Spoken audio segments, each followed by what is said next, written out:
አዲስ ሞደርን በሚል በአርክቴክት ዮሐንስ ግርማ የተዘጋጀው ኤግዚቢሽን አልቋል። ያላያችሁ ሰዎች ግን አምልጧቸዋል።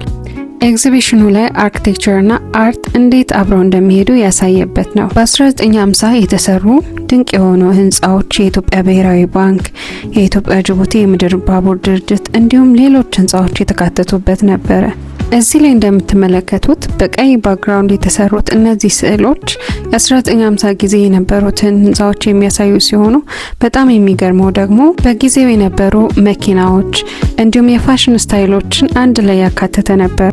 እነዚህ ህንጻዎች አዲሱ የቀለም ህግ ከመውጣቱ በፊት የነበሩ ሲሆኑ ነገር ግን እንደዚህ የሆነ ቴክስቸራቸውን ጠብቀው ቢቆዩ ይበልጥ የተሻለ ነበር።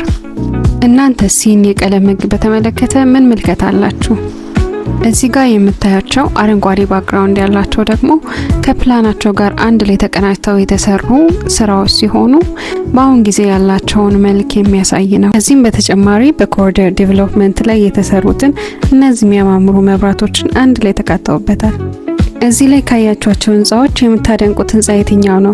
ምክንያታችሁን እስቲ ኮሜንት ላይ አጋሩኝ። አዲስ ሞደርን ኤግዚቢሽን የነበረኝ ቆይታ ይህን ይመስል ነበር።